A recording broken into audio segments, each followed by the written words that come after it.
Welcome to What the Flick. Ben Mankiewicz, Matt Atchity, Alonso, Duralde, Christy, Lemire. Red Sparrow, the Jennifer Lawrence vehicle that she has been promoting aggressively. Thank you, as John Mankiewicz would have said in Rounders. He beat me. He beat me. God, Rounders so underrated. John Dahl movie, but this is no Rounders. No. She dances around. That's it. Matt, describe it.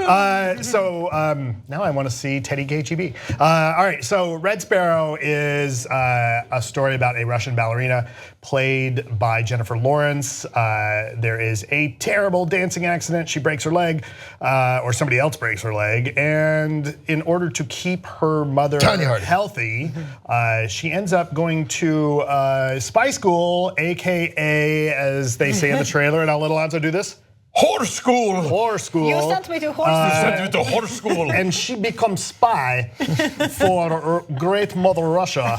She becomes spy and to is get the moose deadly. and squirrel. Exactly. That's it. Let's watch a trailer. We can't trust a word that comes out of her mouth. There's something else we're not seeing.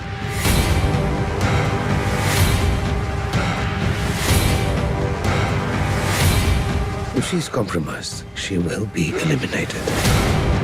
What have you done? You belong to them. They'll never let you go. I'll find a way. So I didn't see this. Is it set today? Yeah. Yep. Yes, but you could have. We were talking about this yesterday, and I was saying that this could have been a Cold War movie like that. 1982, no problem. Because Russia is just like the bleakest gulag ever. It's not the most high-tech movie in the world, right? Yeah. There's like a plot point hinging on floppy disks.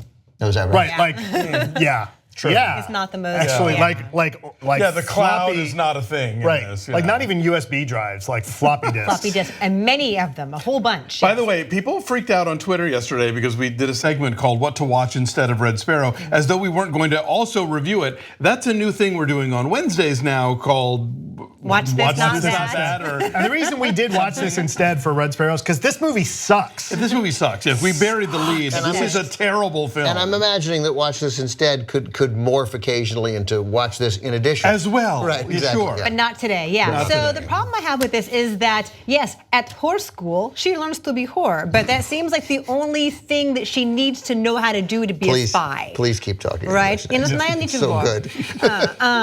So the problem is she learns how to caress someone's thigh in the right way or whisper in their ear the right way and do so much more. And she is, beyond that, she is tied to a chair. She is beaten. She is raped. She is the victim of attempted rape. Like a million horrible things happen to her, but most of them are sexually humiliating. And that is supposed to be shorthand for the kind of fortitude that she has physically and psychologically as a woman to be able to be a spy and do all these difficult assignments. And there's so much more to it than that. And a lot of it just feels so exploitative, like here's Jennifer Lawrence naked. And that's supposed to be enough to let us know that she can be a badass spy now. When she arrives at horse school, Charlotte Rampling, who is in a perfect world, the movie would be pitched to Charlotte Rampling's performance because she is chewing the scenery in full Lottie Lenya style, is saying how, well, everyone else here is from the military and you have a lot of catching up to do. But apparently ballerina goes to the head of the class immediately. Like there's one montage, I think, where she learns how to shoot a gun or something. But yeah. She can pick locks too. She can pick locks. But they zip past all that stuff. And then what you're left with is spy stuff that's not very interesting and feels real generic. And her relationship with Joel Edgerton, with whom she has zero chemistry. And he's playing an American, not all that convincingly. And oh my God! When she goes to the lap pool to seduce him, and she's wearing my friend Margie said, I can tell you, as somebody who does swim laps, those bathing suits are not remotely. And she's supposed to be seducing him, but it's ridiculous. Yeah, like at a tanning bed, those suits would be like, that's a little much. Right. It's like duct tape, basically, with strings. Go ahead. So this movie doesn't translate to what we know now. I mean, when they shot this movie, I think it had to be before Me Too. It had to be certainly before they Time's Up, right? It's based on a book. This movie with where the media and the coverage and kind of the awareness of harassment and just misogyny in general, this movie doesn't play well. Also, I read on Twitter a couple of writers talking about how this is so obviously a script written by men because, for instance, first of all, nobody gets that good a blonde bleach out of the box.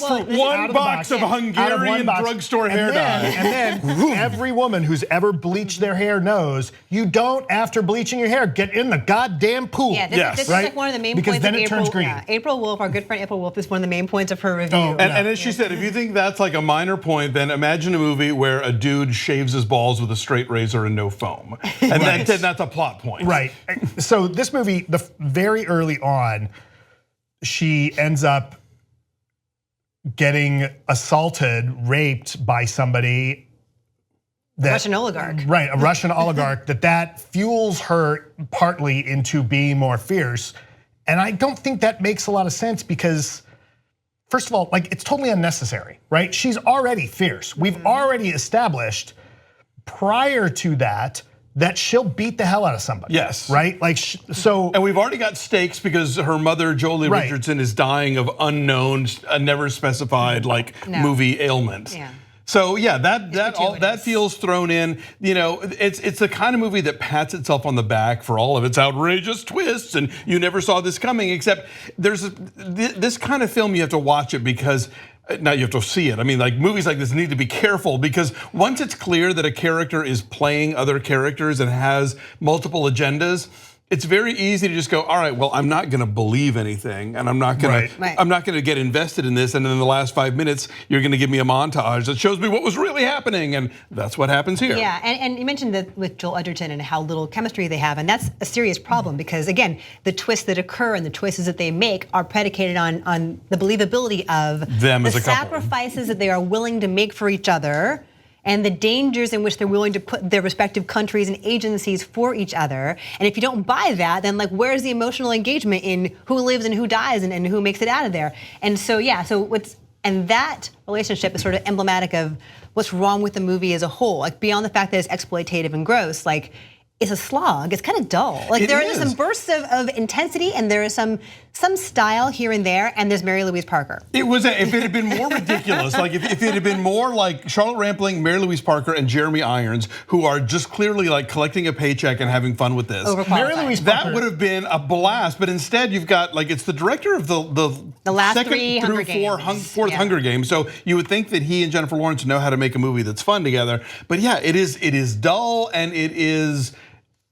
It just seems pointless. And her accent wavers a lot. I mean, I'm doing the like bad Natasha Moose and Squirrel accent, but hers is not even there, and then it gets really flat, and not necessarily flat in the service of her fooling people. I don't understand what you mean. Could you explain that with the accent? Sometimes she talks like this. The floppy disks, what are they? No, but sometimes it's like she's Jennifer Lawrence and she's from Kentucky. I'm glad you guys brought up Mary Louise Parker. She waltzes in like she's come in from a completely different movie. A better comes into the set, does a few things, and then gets her out. Has a memorable exit. Yeah, Does she speak with an accent? No, she's American. She's drunk. She's a drunk accent. Right. She's the chief and so of I'm not staff sure if for a she was US drinking senator. before she agreed to do the movie. She says vodka in a really interesting way. Yeah, she is the best part of the whole movie, and she livens things up significantly, and I wish there had been more of her. I wish that she had been the Red Sparrow. Like I would have followed that character. Alonso, you and I review, well, we did do Homeland until this year when we stopped, which is a mistake because it's excellent. I know, it's kind of good. Well, if more people would watch it, then these guys could do it. But you're not watching enough of the videos, so it's on you.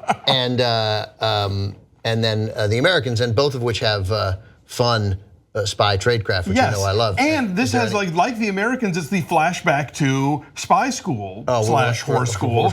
You know, that and Avengers Age of Ultron. Remember we had that whole Black Widow backstory. So both of those movies I felt did the little glimpses we got of this were way more interesting than this whole movie about There's no cool tradecraft. There's no cool. Barely. Not really. And It's also, mostly about like bank account numbers and codes, and it's No, in fact, the tradecraft, the detective work in Mute is better than the spycraft in this.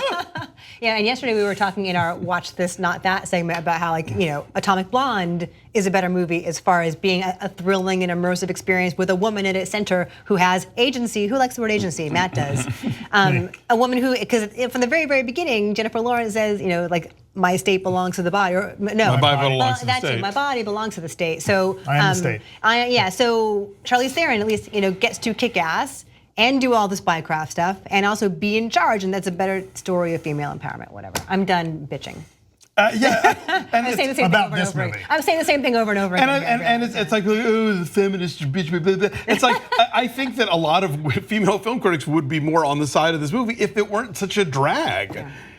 Anyway, so This movie has no business. Sorry to interrupt. This movie has no business being as long as it is. 2 hours, 20 minutes. It is over 2 hours long. It keeps dragging on. Anyway, my number is a 4.3 because it has its moments, and the Mary Louise Parker segment is good. Yeah, I give it a 3.5 for the more hilarious movie it might have been. Yes. I give it a 2.5 just for Mary Louise Parker. This movie otherwise sucks. Yeah, so our number 3.4. By the way, you guys explained why you're as if you'd both you explained your numbers, all of you, as if you'd given it sort of a good number. I have to justify why it gets what it gets. Why it's not a zero? Why it's not zero? And it's in focus. I want to Great. mention that in the brief period where we see her as a ballerina, the prima ballerina that she is with the Bolshoi Ballet, Sergei Polunin, the great Ukrainian dancer, Sergei Polunin is her partner and gets to just stand there and kind of like hold her while she's pirouetting and Well, stuff. And that's not her pirouetting. That is some face work she there. does some with stuff. The New York Times did a whole big takeout on how they trained Jennifer Lawrence to be a ballerina for 6 minutes. A lot of it's dancing. There's some Blue Crush moments of somebody else's face. A lot of it's happening. dance. It was Margot. Yeah. It was Margot Robbie. It was. Anyway, so 3.4 is our number. It's a 58% and dropping on the tomato meter. Don't see it. Yet. Fine.